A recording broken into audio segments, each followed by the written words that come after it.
PETA declares victory for the animals as Canada Goose has stated an end to using fur. Now what about the feathers? That's next on the PETA Podcast.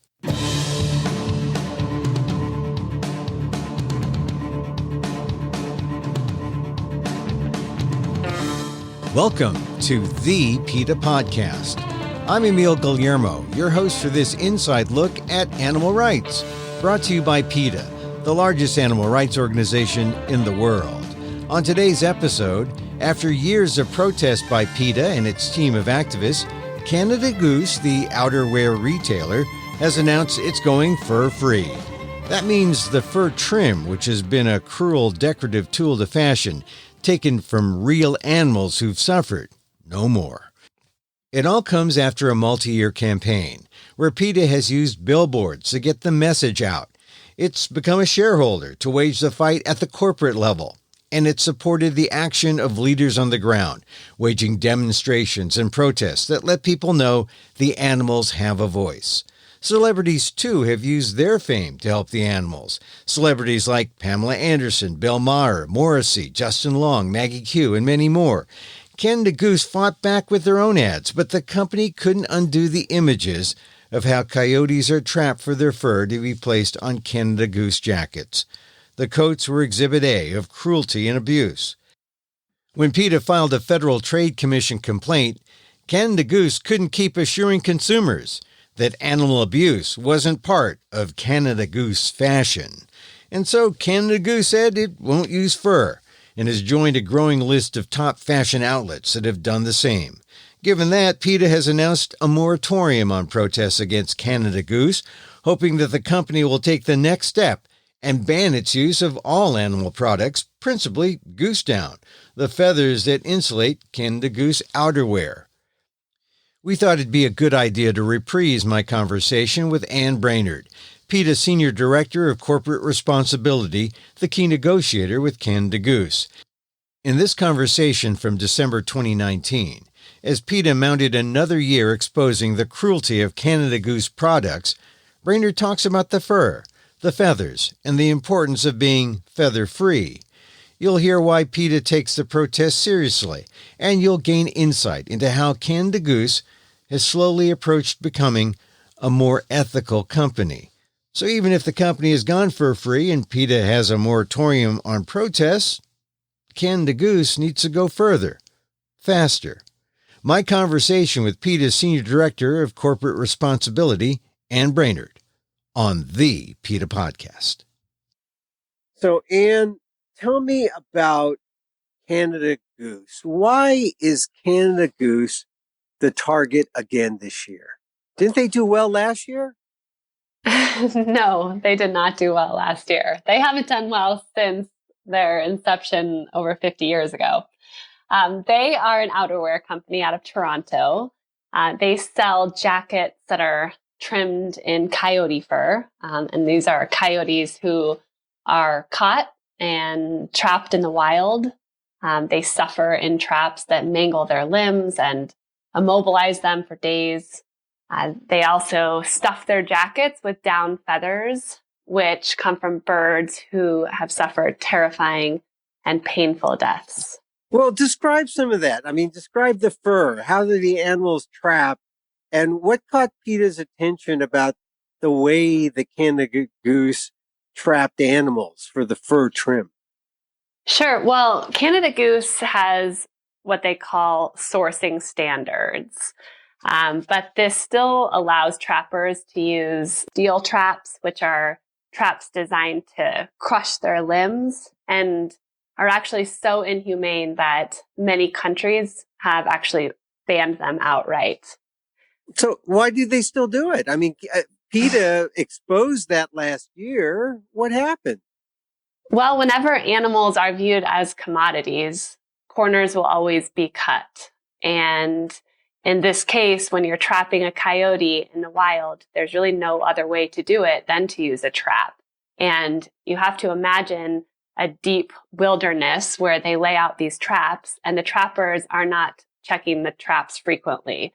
So animals, after they are entangled by the traps, it might take multiple days for the trappers to get back to return to the animals before they bludgeon them to death, or the animals, sometimes succumb just to the elements or perhaps attacks by other predators.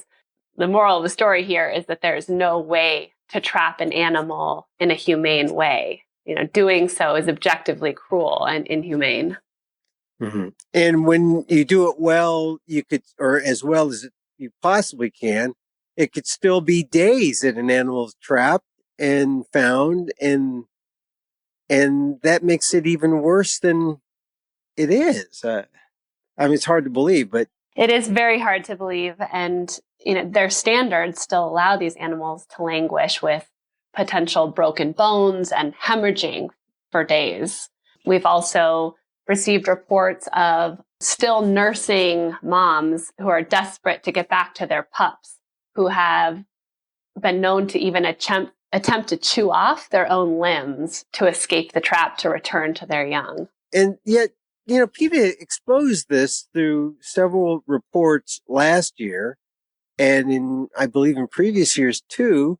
The negotiations began, and there were even protests last year. Didn't it move Canada Goose an inch the right way, or did they just stay put? Well, we know that our efforts are being heard by Canada Goose, and our hope is that behind the scenes something is happening. We hope that they are genuinely considering making the ethical decision to stop using fur and instead use some of the very luxurious high-end faux furs.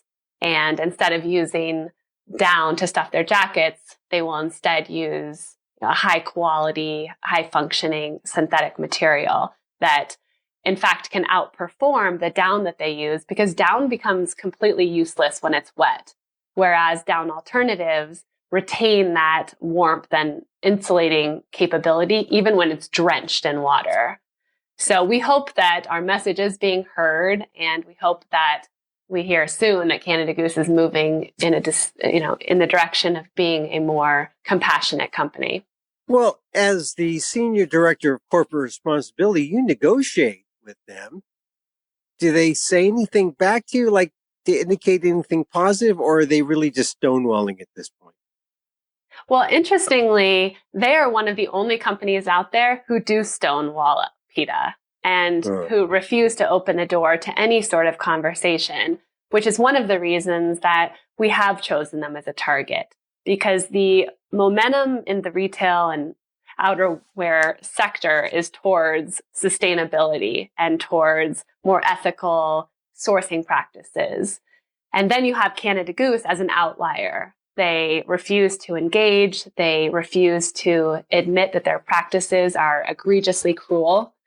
And they continue their business as usual while hiding behind these meaningless standards that effectively dupe and mislead compassionate consumers. And that's exactly the reason why, even though some people are regular listeners of the podcast may say, hey, didn't you do something on Canada Goose last year? Well, we did. We have to do it again because they haven't done much of anything to move things forward. So, it's good to clarify that, because I saw that instead of Fur-Free Friday, PETA was going to have this Canada Goose protest all throughout malls and in America. How successful were those protests this Fur-Free Friday? Our protests were very successful. They were really well attended. We had compassionate people all over the nation attending the protests, talking to passersby about fur in general and Canada Goose in particular, as well as not buying the down jacket, in favor of a down alternative one.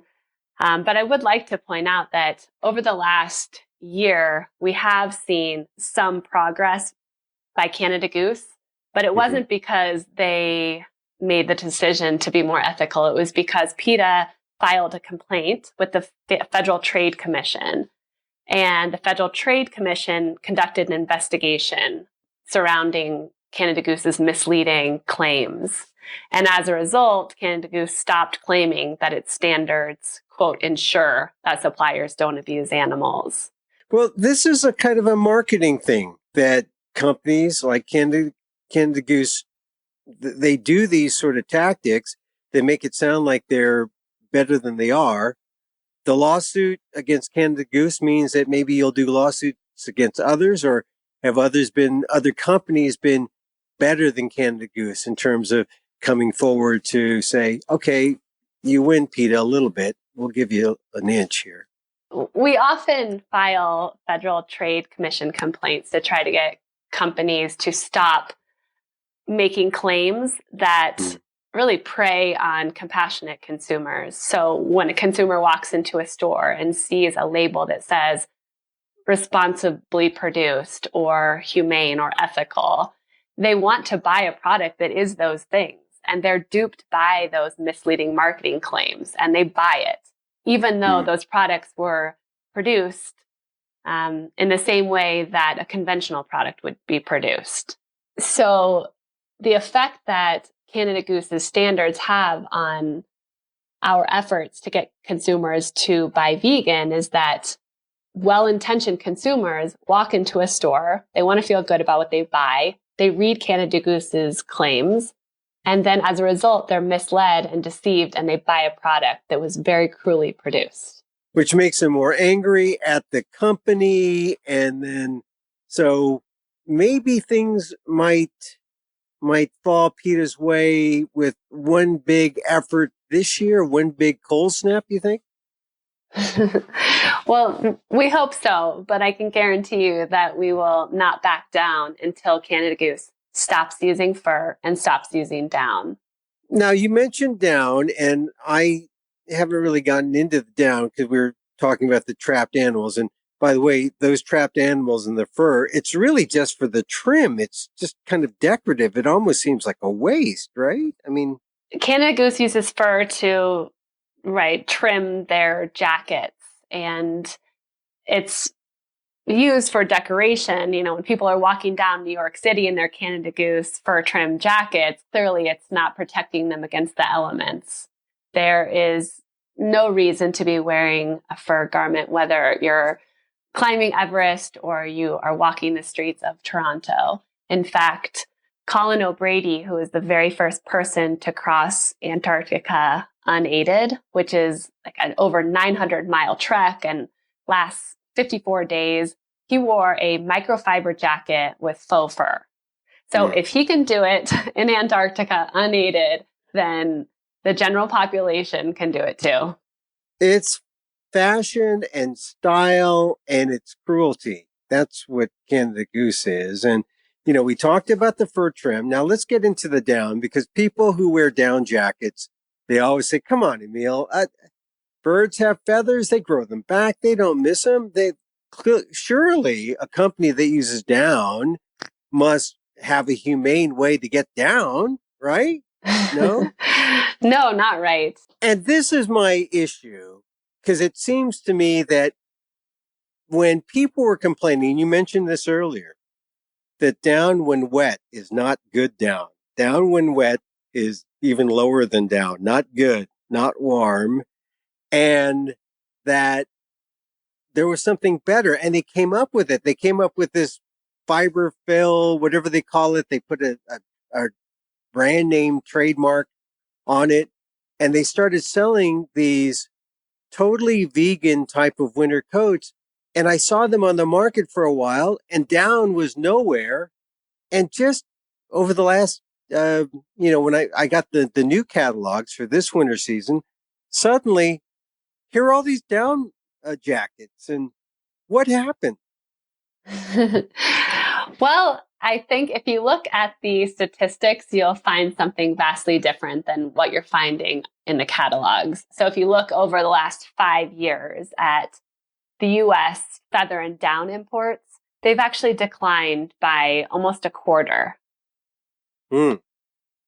So could it be that the down lobby is like getting to some people saying, look, because this is what else I'm seeing. I'm seeing in catalogs people using the polyfiber fill, and instead of, putting up these pristine vegan jackets up for sale, they're desecrating them with down. they're putting down in there and they're mixing them.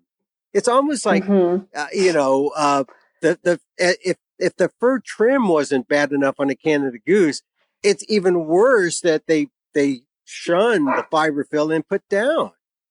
Well, I think the companies are just that are doing that are just out of touch.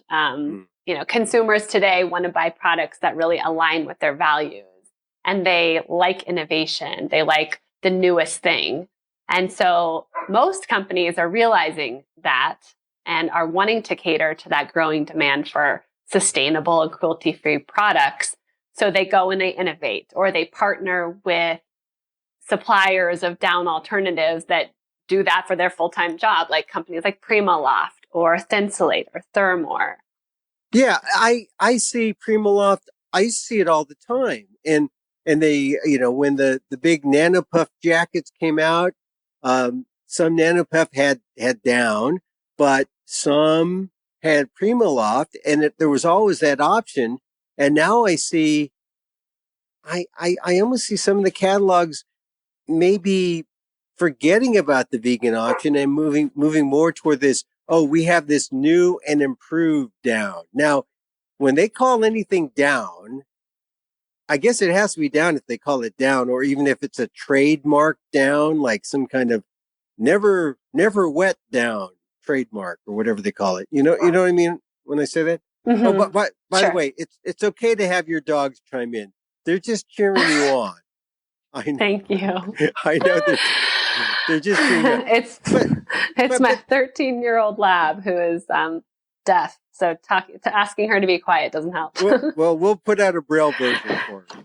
So, all right. So tell me, what happens when, why do these companies do this with by not maximizing on the Primaloft and then going to, using down? Well, they're doing two things. They're telling consumers that they're out of touch, because consumers want the cruelty-free products, or they want down and they're too out of touch. But rarely do people want this blend. But secondly, by doing the blend, they are putting off the consumers who do want the vegan products. So it's really not doing much for the company other than sending confusing messages. But I will say that the biggest outdoor retailers like the North Face and Patagonia are all marketing their down alternatives as being as good as down, and in some cases even better. So in the case of the North Face, they have Thermoball, which has been around for several years now. And last year, they actually came out with their new Thermoball line that's 100% recycled materials. So every jacket that you buy is spun from at least 5 plastic bottles that would have otherwise ended up in a landfill. But they market this product as not only being sustainable, but also as being as good as down and better, in that it can still provide the warmth when it's wet. And Patagonia is doing the same thing with Plumafil, where they market it as replicating down. So the biggest outdoor retailers out there understand that innovation is the way of the future, and that consumers love it and crave it and love to buy products that are the newest ones on the market, and being marketed as something that's premier to what they had in the past that used to be the best. Yeah, I agree with you. I'm for those down replicators. And all right, I just have an Eddie Bauer guide here. I'm not trying to endorse anyone, but but it's confusing because you see something called microtherm, right? And they call it microtherm down. And I'm saying to myself, well, is it down or is it synthetic? And it's trademarked. So I'm wondering, it's got to be man-made, or is it? Is this one of those? And then they have another thing called down light outerwear. And it doesn't say specifically feathers, but it uses the word down. And once again, it's a kind of a confusing marketing move. But what does that tell you? I know your dog is upset by it. I'm clearly upset by it. But what do you think? Well, it is confusing. But I think what you need to do always is read the labels, because marketing, it can be confusing, and often it's intentionally confusing. So the best thing you can do is read the fine print and find out exactly the components of the product you want to buy. And that's the only surefire way to know whether you are endorsing a cruel product or you're endorsing one that is cruelty-free. But in this example, First Ascent from Eddie Bauer, when they call it microtherm down, that's really confusing, right? That is very confusing. And I would guess that it is, in fact, down. Oh, so when they use down, it's down. But when they say something, when they say something is down light, that's down too. But, I think that is the biggest, one of the lies when you go through these things is, and I know a lot of people, because it's getting cold now throughout America, or has been the last few weeks, they're looking for something warm. They want to make sure they're getting the warmest, but you're saying there are vegan alternatives that are as warm, if not warmer? Yes, I am saying that. I gave the example of Thermoball by the North Face. It is the warmth equivalent to 600 fill Goose Down, which is going to keep you warm in any condition. And then, yes, it has that added benefit of providing you warmth, even if you get it drenched in a river or in a snowstorm. Tell me, when you're a consumer out there and you're faced with all this and you get mad, do you just call up the CEO of the company, or should they call PETA, or what should they do if they're a consumer and they're mad about this stuff? Well, they should definitely use their voice to speak up in any way possible. So complaining to store managers, or calling the customer service line, or calling the headquarters and asking to speak to the CEO. All of those send a message to companies that the demand is very high for cruelty-free goods. It's also really important that consumers take the opportunity to educate their friends and family as to why they should leave something on the shelf if it has an animal-derived component to it. And, that sounds good, but they need some muscle. Shouldn't they call PETA too and be part of some kind of massive class action? Well, we are happy to hear complaints, and a lot of times we do act on them. We learn so much from our supporters and letting us know what companies are up to, whether they're being misled, whatever is happening out there in the marketplace. We want to know about it. So we definitely want people contacting us. But I will also tell you and all the supporters to rest assured that we are in contact with every major retailer out there. And we are urging them to support more cruelty-free products and practices. So, we're doing our work too, but we always welcome the help from supporters. Now, as the Senior Director of Corporate Responsibility for PETA, that means you are in there negotiating.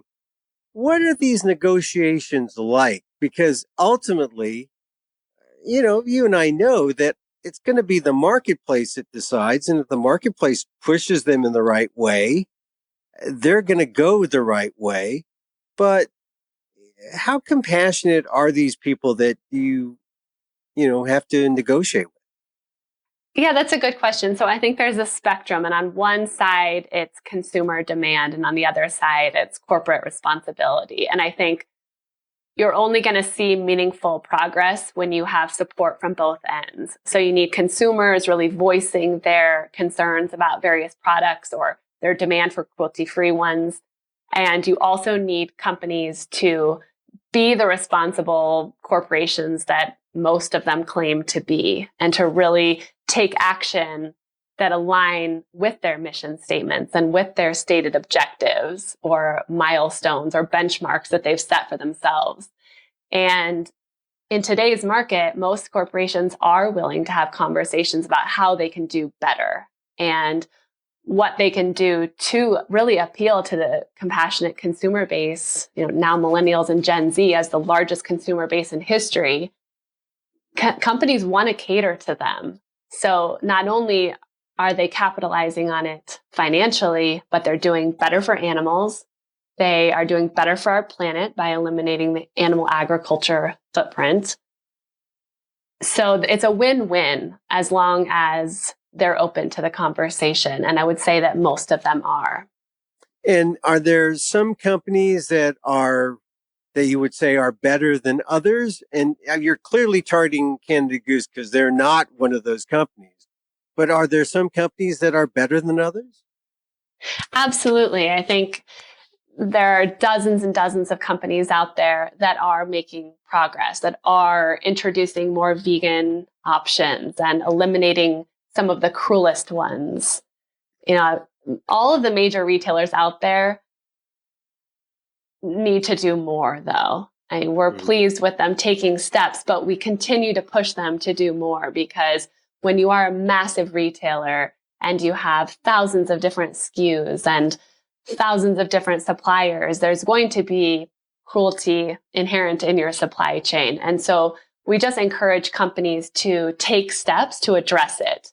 And it might be one material at a time, or one vegan collection at a time. But when you think about the scale of these companies, those small steps are huge when you consider the impact that it has on animals. And then what about just a company getting a call from PETA? That must mean something. I mean, they don't want an action alert and getting a million emails, right?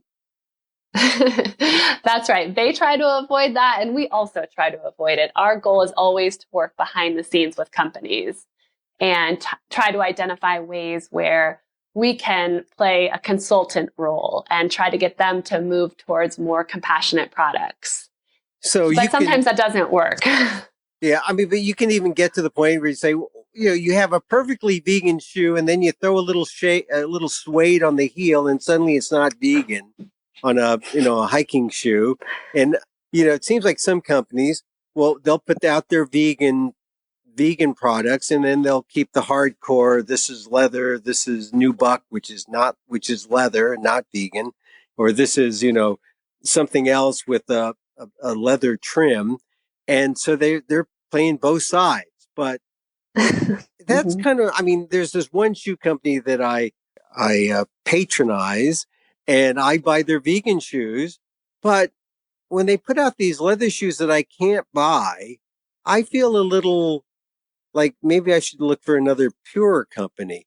Is there any way? I mean, I guess that's a balance, right? That's a corporate balance, right? They're being responsible on one hand and being greedy and cruel on the other hand. Is that the best for some companies? Well, it's definitely a balance for consumers to try to figure out which companies to support and which to not support. But I would say that when companies have vegan options and you want to buy them, you should buy them, because it sends the message to companies that there is a demand for those products.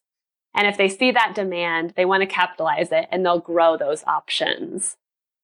But you have to draw the line in the sand somewhere. And certainly you don't want to support a company like Canada Goose, where they're doing nothing to improve the lives of animals. Well, that's this year's campaign again, focused on Canada Goose. At some stage, it's you got to admit, it's a little like Sisyphus pushing that rock up the hill. It seems hard. You're waiting for that moment when things are going to break for you, and maybe they'll say, okay, we'll take away half the fur trim or whatever.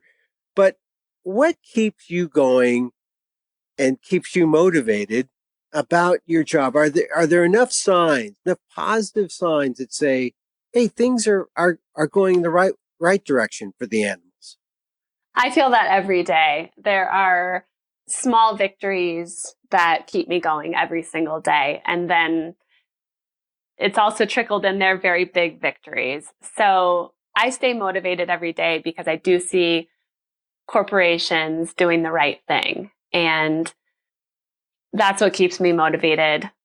We also work among other people at PETA who are very motivated and are so dedicated to the cause and to our mission that they go to work every day with their head held high, working very hard with the same goal in mind. Yeah, also I know there's some personal origin stories that people have that keep them focused on their eye on the prize, as it were. And I was reading something that PETA put out to the Augustus Club, where you talked personally about how you came to animal rights, and you talked about a bird you saw as you had a bird as a young girl. Was it a family pet? Mm-hmm. It was my pet, and I was in what I thought an animal lover, and we would go to the pet store and I could pick out any animal that I wanted, and we'd bring the animal home and try to care for it in the best way we knew how. Of course, in hindsight, the animals were suffering and all eventually died quickly after I homed them. So yes, that's how I came, I think, to understand that whenever you are benefiting at an animal's expense, there will be tremendous suffering, even if you think you are well-intentioned. Well, what happened? That there was a time when you were 10 years old. What happened that day? That was this, a special memory. Sure. So we had brought a bird into our house, and he was in the cage, and I would leave the room and I would hear the bird flying back and forth in his tiny cage. And clearly the bird was in distress, and I could hear it from the other rooms in the house. And I would go back into the room, and then the bird would be completely still. And then I would shut the door and leave again. And I would hear that same smashing back and forth. The bird was flying from side to side, crashing into the wire sides of the cages. And one time when I re-entered the room, the bird had died, had hit himself on the cages so many times, and was laying on the bottom of the cage dead. And there was blood splattered all around the cage. And I think it was then that I realized that I wasn't actually saving these animals, that if I really loved them, I wouldn't be holding them in cages. And it was then that I sort of adjusted my thinking and philosophy about animals, even though I was so young. It took me a while on my journey to become vegan. But eventually I got there. And I do think back to that day when I found the bird at the bottom of his cage. And I do think that was sort of a turning point in my life to realize that we have a responsibility to protect animals in any way that we can. And it can start as young as 10 or younger. But as long as you get there and you realize that we all have ownership over our lives and we can make decisions and we vote with our dollars and we vote on these issues every single time we buy something or we put something in our mouths or buy a skincare product for our body or makeup for our eyes. We are voting with those decisions. So you think about that bird a lot?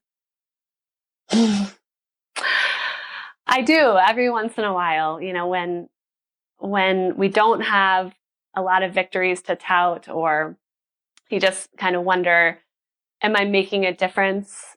And you think back to that one scenario where it was just that one bird that I needed to help and I couldn't. And I think it helps you understand that you don't have to help all the animals in the world, even though you wish that were possible. If you can just help one animal, then that's enough. And I guess if a person listening doesn't buy a Canada Goose jacket, how many animals do they help? Well, they're helping a coyote. I think if you go vegan, then you save over 200 animals a year. So every time you shop, if you opt for that vegan clothing item or vegan meal, then you are helping a tremendous amount of animals cumulatively over your lifetime. Tell me about the standards. Why are the standards? They set the bar high, which allows them to get away with a lot of these minor cruelties, which are really major tragedies to the animals. Tell me about the standards and why the standards are an issue. So Canada Goose has a history of claiming their products are somehow humane and ethical. And they tout various certification programs that sound somewhat legitimate. But when you pull back the veil, even just slightly, it becomes very clear that the claims are meaningless and that the coyotes used for the trim and the geese's feathers used inside the jackets, those animals still suffer in many of the same ways that they would even if Canada Goose had no standards. And it really insults consumers' intelligence that Canada Goose attempts to convince us that fur and down can be produced humanely. And consumers rely on the truth in labels. And these marketing schemes really betray the trust of the public and mislead these consumers into thinking that the products were more humanely produced than those produced conventionally. And there's a lot at stake these days. It's our health, it's the planet, workers' rights, and of course, animals. And each of us and every company really has a responsibility to align our actions with our values. And so every time you take out your wallet, you're voting, make sure to check labels. And if something is animal derived, leave it on the shelf and don't be duped by these marketing schemes. Where do the standards have to go? I mean, how to make an impact? Do you have to say, is there a line that would be the clincher that would say, okay, now we have to do this. So we had a little loophole before, but now we have to do it this way. If their standards required that they only use vegan materials, they would be standards that consumers could rely on. There's no standard out there that will ensure the humane treatment of animals because there will always be loopholes, corners will always be cut, and no amount of auditing or company assurances can eliminate the suffering on farms that will happen when people aren't looking or when people just turn their back because they don't care enough. But it means that if there's no absolutes, how do we know? How do we know that we're getting anything that is close to this vegan ideal that we want? Well, what is the vegan ideal is vegan materials. So check labels, and if you see an animal-derived composition, don't buy it. When you say an animal-derived composition, you mean? So when you check the label on a garment, it will list what materials are used to produce it. So it might say cotton or wool or fur. So if it has anything listed that comes from an animal, you should recognize and understand that it was produced with animal suffering involved. And there's no way to get around that. On an industrialized farm, in order to fulfill the demand in a commercial space, there will always be suffering. And there's nothing anyone can do about that. Huh? The only thing you can do is buy vegan products. That is the only way to ensure that you are not supporting cruel industries. Well, that's pretty plain. I mean, and you can't fight that. You can't fight that going into a negotiation and say, hey, come on, guys, give us some vegan products. They won't do that. They won't put that line in the contract saying vegan materials, right? Well, I think companies that are ethical and are responsible are doing that, are creating vegan products and vegan collections and adding search filters to their website that indicates vegan products. So they're trying to make it easier on consumers because they realize the demand is there. So our work is to push companies to do more of that and to reduce with the goal of eventually eliminating all of their animal-derived products.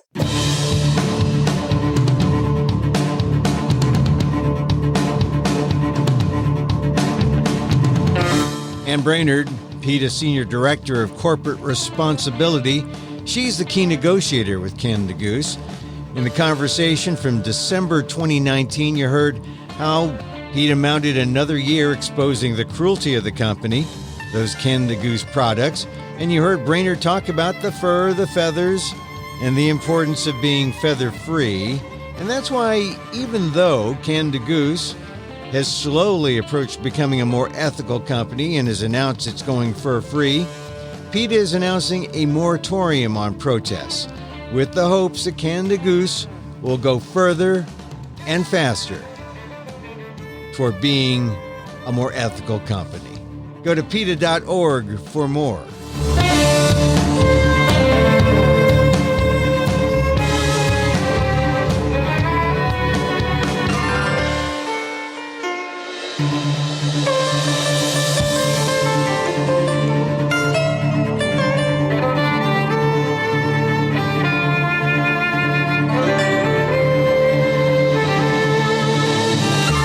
And that's our show for today. Thank you for listening. And don't forget to send a link of the show to your friends. Hey, tell them you like the PETA Podcast and they should listen to the PETA Podcast. You can contact us at PETA.org. You can find me on Twitter at Emil Amok, that's EMILAMOK, or see my blog at AMOK.com, or see my work at ALDEF, the Asian American Legal Defense and Education Fund. That's at aldef.org/blog. Once again, thank you for listening. Check out all our episodes on your favorite podcast app or on Apple Podcasts, where you can rate and review the show. It helps get the word out about the issues you care about. Our music is provided by Carbon Works. Check them out on YouTube. And join us again next time for more insight into animal rights and the fight for a cruelty-free world on the PETA Podcast. I'm Emil Guillermo.